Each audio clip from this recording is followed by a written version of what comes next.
La idea de una función continua es la de una función que se puede dibujar sin necesidad de levantar el lápiz del papel, es decir, que se puede dibujar de un solo trazo. Por ejemplo, esta función que os estoy dibujando no es una función continua, porque fijaros que yo no la puedo dibujar sin levantar el lápiz del papel. Yo empezaría por aquí, llegaría hasta aquí, y cuando llego a este punto, tengo que dar un salto para volver a empezar y seguir dibujando la función. Por lo tanto, esta función no sería una función continua. Fijaros que en todo este tramo de aquí la función sí que es continua, porque sí que la puedo dibujar sin levantar el lápiz del papel. Y en todo este tramo de aquí la función también es continua, también la puedo dibujar sin levantar el lápiz del papel. Y tan solo hay un punto, que es este punto, el punto 2, en el que para dibujar la gráfica yo tengo que levantar y dar este salto que vemos aquí. Por lo tanto, el concepto de continuidad es un concepto local, es decir, que lo estudiaremos exclusivamente en un determinado punto, ya que la mayoría de funciones, como vemos en este caso, suelen ser continuas en casi todos los puntos excepto en alguno. Por lo tanto, cuando estudiemos la continuidad, estudiaremos la continuidad en el punto o en los puntos donde pueda haber algún problema de continuidad. Más formalmente, diremos que una función es continua en un punto si los valores de la función en las proximidades de ese punto se van acercando mucho al valor de la función que tiene en ese punto. Mirad aquí como si nos acercamos a este punto, en este caso que habíamos dicho el punto 2, con valores por la derecha de este punto, mirad cómo la función se va acercando a este punto de aquí. En cambio, si nos acercamos al punto 2 por la izquierda, la función se va acercando a este punto de aquí. Fijaros que son dos puntos diferentes. Por lo tanto, esta función no es continua. Para que sea continua, tanto por la derecha como por la izquierda, nos tenemos que acercar al mismo punto y además ese punto tiene que ser el valor de la función. Y para que esto se cumpla es necesario que existan los límites laterales de esa función en ese punto. Y además que esos límites laterales, el límite por la derecha y el límite por la izquierda, coincidan. Además, el valor de ese límite tiene que ser igual al valor de la función en ese punto. En conclusión, diremos que una función f de x es continua en un punto a, por ejemplo, en el punto x igual a si cumple lo siguiente. Primero, que existe el valor de la función en ese punto. Existe f de a. Es decir, que a es un punto del dominio de la función, porque si no fuese un punto del dominio no existiría la función en ese punto. Segundo, si existe el límite de la función en ese punto. En matemáticas la palabra existe se utiliza muchas veces y tiene un símbolo propio, que es una e al revés, que se utiliza para no tener que estar escribiendo siempre la palabra existe. Bueno, os decía que la siguiente condición era que existiese el límite de la función en ese punto, en el punto A. ¿Y qué implica que exista el límite de la función en el punto A? Pues implica, por un lado, que exista el límite de la función cuando nos acercamos a A por la izquierda y que exista el límite de la función cuando nos acercamos a A por la derecha. Es decir, que existan los límites laterales, lo voy a poner aquí, y además estos límites laterales tienen que coincidir. Es decir, que tenemos que pedir que este límite sea igual a este límite. Esa sería la segunda condición. Y la tercera condición sería que, fijaros, en el punto 1 hemos visto que tenía que existir la función en el punto 2 hemos visto que tenía que existir el límite de la función en el punto, pues en el punto 3 lo que vamos a pedir es que esos dos valores coincidan, es decir, que el valor del límite de la función en el punto A coincida con f de a. Y si se cumplen estas tres condiciones, entonces podremos decir que la función es continua en ese punto A. Y si alguna de estas tres condiciones no se cumplen, entonces la función no será continua en el punto A. Y en ese caso se dice que la función es discontinua en el punto A. Y cuando una función es continua en todos sus puntos, entonces podremos decir que la función es continua, porque si en alguno de sus puntos la función no lo es, tiene un punto de discontinuidad, la función ya no será continua. Por lo tanto, solo podremos decir que una función es continua si lo es decir, si es continua en todos y cada uno de sus puntos. Es decir, si no tiene ningún punto de discontinuidad. Esta definición de continuidad que hemos visto aquí, que estoy ahora recuadrando, puede parecer así a priori un poquito complicada, pero vamos a ver con unos ejemplos que en realidad no lo es tanto. Por ejemplo, imaginaros que tenemos la función f de x igual a x al cubo menos 2x cuadrado menos 1. y queremos estudiar si, por ejemplo, esta función es continua en el punto, por ejemplo, 5. ¿Cómo lo haríamos? Pues siguiendo estos tres puntos que tenemos aquí, este punto 1, este punto 2 y este punto 3. Veámoslo. El punto 1 nos dice que existe la función en ese punto. ¿Existe la función en f de 5? Pues si yo sustituyo en la función sería 5 al cubo menos 2 por 5 al cuadrado menos 1. 5 al cubo es 125, menos 2 por 5 al cuadrado, que es 25, 2 por 25 sería 50 menos 1. Y eso da 74. Por lo tanto, fijaros, sí que existe la función en el punto 5 y además nos da el valor de 74. Por lo tanto, el primer punto sí que se cumple. Vamos a ver el segundo punto. ¿Existe el límite de esta función en el punto 5? Acordaros que la función era x al cubo menos 2x cuadrado menos 1. Pues no tenemos más que calcular el límite. Y para calcular el límite tan solo tendríamos que sustituir. Esto sería 5 al cubo menos 2 por 5 al cuadrado menos 1. Eso es lo mismo que antes y da por lo tanto 74. Por lo tanto sí que tenemos límite. Sí que se cumple el punto 2. Veamos si se cumple el punto 3. El punto 3 lo que nos pide es que el valor del punto 1, es decir, el valor de la función, y el valor del punto 2, es decir, el valor del límite, sean el mismo. ¿Y son el mismo? Pues sí, 74 es igual a 74. Por lo tanto, el punto 3 también se cumple. Como conclusión, podremos decir que esta función sí que es continua en el punto 5. Veamos otro ejemplo. Esta función que os he puesto aquí es una función definida a trozos, la función f de x igual a 3x en los puntos menores o iguales que 1 y x en los puntos mayores que 1, y nos pide que averigüemos si esta función es continua en el punto 1. Empezamos por el primer punto. ¿Existe la función en el punto 1? ¿Qué vale f de 1? Pues fijaros que en el punto 1, el 1 estaría aquí, porque es donde tenemos el igual, así que la función en el punto 1 sería la función 3x, que eso sería 3 por 1, que me da 3. Por lo tanto, el punto 1 sí que se cumple, porque sí que existe el valor de la función en el punto 1 y vale 3. Vamos al punto 2. Tenemos que calcular el límite de la función en el punto 1. Pero fijaros que en el punto 1 es el punto de cambio de los dos trozos o de los dos tramos de esta función que está definida a trozos. Por lo tanto, antes del 1 tendremos la función 3x y después del 1 tendremos la función x. Y para calcular el límite de esta función en el punto 1 tendremos que hacer los límites laterales. Así que si hacemos el límite de esta función cuando nos acercamos a 1 por la izquierda y hacemos el límite de esta función cuando nos acercamos a 1 por la derecha, tendríamos por la izquierda, fijaros, como os he comentado antes, que serían los valores más pequeños que 1. Estamos en este supuesto, por lo tanto la función es 3x. Así que tendríamos el límite cuando nos acercamos a 1 por la izquierda de la función 3x. Y sustituyendo esos 3 por 1, queda 3. Vamos a calcular ahora el límite por la derecha. Por la derecha son valores mayores que 1, por lo tanto cuando x es mayor que 1. Y en este caso la función es x. Por lo tanto, si calculamos este límite, será el límite cuando x tiende a 1 más, en este caso de la función x. Y esto sustituyendo nos da 1. Fijaros que ambos valores, el límite por la izquierda y el límite por la derecha, no son los mismos. 3 y 1 son valores diferentes.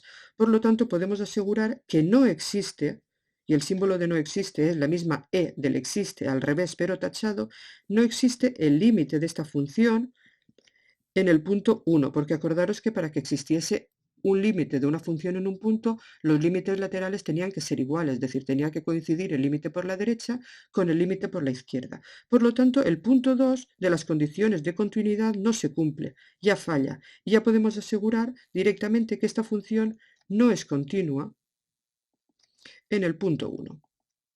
Veamos otro ejemplo. En este caso nos dan la función definida a trozos, 3x para valores menores que 1 y 3 para valores mayores que 1, y nos piden que averigüemos si es continua en el punto 1. Empezamos con el primer punto. El primer punto sería calcular la función en el punto 1. ¿Dónde se encuentra aquí el punto 1? Pues fijaros que no se encuentra en ningún sitio, porque en el primer intervalo tenemos los valores menores que 1 y en el segundo intervalo tenemos los mayores que 1, pero no está el igual en ningún sitio. Por lo tanto, no hay valor de la función para el punto 1, por lo tanto lo voy a poner así, no existe la función en el punto 1 y por lo tanto el primer requisito o primer punto de continuidad de una función ya falla. Por lo tanto, ya podemos decir sin hacer más cálculos que esta función no es continua en 1.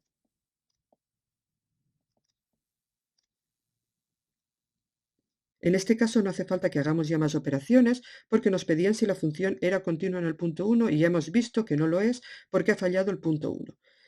Si nos pidiesen el tipo de discontinuidad, que nosotros todavía no lo hemos estudiado, pero que lo veremos más adelante, posiblemente sí que tendríamos que seguir calculando si existen los límites para saber el tipo de discontinuidad que tendremos, pero eso lo veremos más adelante. Continuamos viendo otro ejemplo. En este caso tenemos la función f de x igual a x menos 5 partido por x más 2 y nos piden si esta función es continua en el punto menos 2. Lo primero que tenemos que hacer es el primer punto, que es comprobar si existe la función en ese punto, en menos 2. Calculo f de menos 2 y eso será menos 2 menos 5 sustituyendo y en el denominador menos 2 más 2. Menos 2 menos 5 da menos 7 y menos 2 más 2 da 0. Fijaros que menos 7 partido por 0 no se puede hacer, por lo tanto no existe la función en ese punto, ya nos falla el punto 1, por lo tanto en este caso tampoco la función es continua en el punto que nos piden, en este caso en el punto menos 2. Bueno, ya hemos visto algunos ejemplos de continuidad, pero fijaros que en estos ejemplos siempre nos pedía que calculásemos la continuidad en un punto determinado. Nos decía, dada esta función f de x, calcula si es continua o no es continua en tal punto.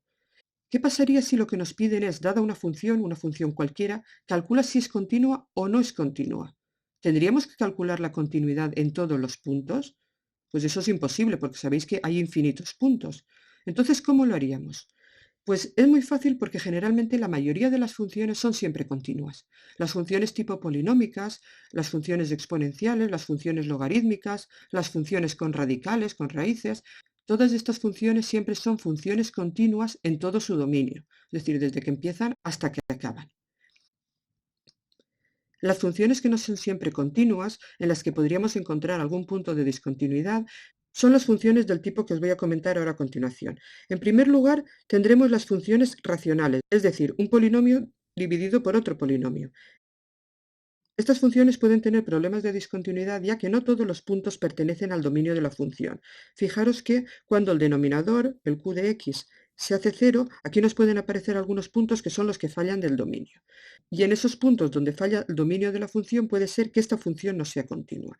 Las funciones estas racionales van a ser siempre continuas, excepto, como mucho, habría que comprobarlo, los puntos que fallan del dominio. Lo voy a poner aquí, que fallan del dominio. Y ahora luego haremos unos ejemplos para que lo veáis. Más funciones que podrían tener problemas, pues las funciones definidas a trozos. Las funciones definidas a trozos, como ya hemos visto algunos ejemplos antes, en los puntos de separación de esos trozos, en los puntos límites, podrían tener también problemas. Así que lo pongo en los puntos límites o en los puntos de separación. Más funciones que podrían tener problemas. Pues hay otra función que podría tener problemas, que es la función tangente.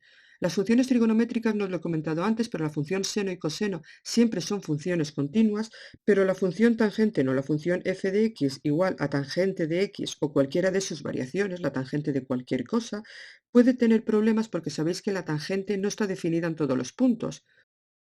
No existe la tangente de 90 grados, ni la tangente de 270 grados, ni de cualquiera de sus múltiplos. Por lo tanto, en esos puntos donde falla, porque no existe la tangente, también podría ser problemático a la hora de estudiar la continuidad. Pero en general, cuando nos den una función va a ser prácticamente siempre continua, excepto si hay algún problema de estos que os he comentado, es decir, si hay un denominador en los puntos donde el denominador se haga cero, esos puntos los tendremos que estudiar aparte porque puede ser que ahí no sea continua, o si tenemos una función definida a trozos, tendremos que estudiar aparte también los puntos esos de separación, los puntos límites. Si nos apareciese la función tangente, pues también tendríamos que estudiar estos puntos que tenéis aquí, pero no es tan frecuente estudiar la continuidad de la función tangente como estudiar la continuidad de funciones como las racionales o como las funciones definidas a trozos. Cuando tenemos una función que no es continua en un punto, dependiendo de la condición que falle, acordaros que teníamos tres condiciones de continuidad, la 1, la 2 y la 3, pues como digo, dependiendo de la condición que falle, la continuidad será de un tipo o será de otro tipo. El primer tipo de discontinuidad que vamos a ver se llama discontinuidad evitable. Y seguramente el nombre es porque es una discontinuidad muy pequeñita que se puede evitar. Os voy a dibujar un par de funciones que tienen una discontinuidad evitable y veremos cómo son este tipo de discontinuidades. Estas dos funciones que os acabo de dibujar tienen una discontinuidad evitable. Fijaros en qué consiste esta discontinuidad evitable. Esta función primera yo la puedo ir dibujando, pero llega un momento en que esta función no existe, por eso de este puntito blanco. Por lo tanto, no tengo más remedio que levantar el lápiz del papel para seguir dibujando la función. Lo mismo ocurre con esta misma función. Yo la voy dibujando, pero llega un momento en que también tengo que levantar el lápiz del papel. No porque en este caso la función no existe, porque sí que existe, está aquí el punto, pero no está exactamente sobre la función. Por lo tanto, también tengo una discontinuidad. Fijaros que en este tipo de discontinuidades evitables, lo que se cumple es que siempre existe el límite de la función en el punto. Pongámosle el punto A, siempre existe el límite, fijaros que aquí si nos acercamos por la derecha o por la izquierda siempre va a tender al mismo sitio, lo mismo pasa aquí, si nos acercamos por la derecha y por la izquierda siempre tiende al mismo punto, y como existe el límite eso quiere decir que la condición 2 se cumple, pero puede fallar la condición 1, como por ejemplo en esta primera gráfica, falla la condición 1 porque fijaros que no existe el valor de la función en el punto, esa sería la condición 1, o en esta segunda gráfica que falla la condición 3. Porque fijaros que sí que existe el valor de la función en el punto, sí que existe el límite, pero no coinciden. El valor del límite con el valor de la función en el punto son distintos. Por lo tanto, estas son las discontinuidades evitables, aquellas en las que se cumple la condición 2, es decir, que existe el límite, pero algunas de las otras condiciones fallan. El segundo tipo de discontinuidades son las discontinuidades no evitables, o también llamadas discontinuidades de salto. Y se llaman discontinuidades de salto porque para dibujar esas funciones tenemos que dar un salto de un lugar a otro lugar. Os voy a dibujar también dos gráficas de dos funciones que tienen una discontinuidad no evitable de salto y vamos a estudiarlas a partir de la gráfica. Si nos fijamos en estas dos funciones, para dibujarlas, la primera yo empiezo, pero llega un momento en que tengo que dar un salto para continuar dibujándola. Lo mismo pasa con la segunda. Yo empiezo dibujando el primer trozo de la función, pero llega un momento en que tengo que dar un salto para dibujar el segundo trozo. Y por eso estas discontinuidades se llaman discontinuidades de salto. Fijaros que en este caso, si estudiamos los límites en el punto de discontinuidad, que sería este punto de aquí, fijaros que si nos acercamos a la función por la izquierda nos da un valor y si nos acercamos a la función por la derecha nos da un valor que es totalmente diferente. Es decir, los límites no van a coincidir. Tampoco no coinciden en la segunda función. En este caso el punto de discontinuidad estaría aquí en el 0. Si nos acercamos a la función por la izquierda tiende a un valor totalmente diferente que si nos acercamos a la función por la derecha. Por lo tanto, las discontinuidades de salto no cumplen el punto 2. Es decir, no existe nunca el límite de la función en ese punto. Llamémosle, por ejemplo, punto A. La diferencia que hay entre la primera gráfica y la segunda gráfica es que en la primera gráfica el salto que damos es un salto finito. ¿Por qué? Porque los límites laterales en este caso no coinciden, pero son números finitos. Pueden ser el 5, el 4, el 27, etc. Y por esto esta discontinuidad se llama de salto finito. En cambio, en el segundo ejemplo, los límites laterales en este caso son infinitos, porque fijaros que cuando nos acercamos a 0 por la izquierda el límite tiende a menos infinito y cuando nos acercamos a 0 por la derecha tiende a más infinito. En este caso la discontinuidad se llama de salto infinito y simplemente con que alguno de los dos límites, el de la derecha o el de la izquierda, sea infinito ya tendremos una discontinuidad de salto infinito. Y estos son los dos tipos de discontinuidades que existen. Las discontinuidades evitables, que son las que, recordad, sí que existía el límite de la función, es decir, el límite por la derecha y por la izquierda eran el mismo, y las discontinuidades de salto, que eran las que no existía el límite de la función, es decir, el límite por la derecha y por la izquierda no eran el mismo. Y dentro de las de salto podíamos distinguir dos tipos, las de salto finito, cuando esos límites laterales eran números finitos, o las de salto infinito, cuando alguno de los límites laterales nos daba infinito.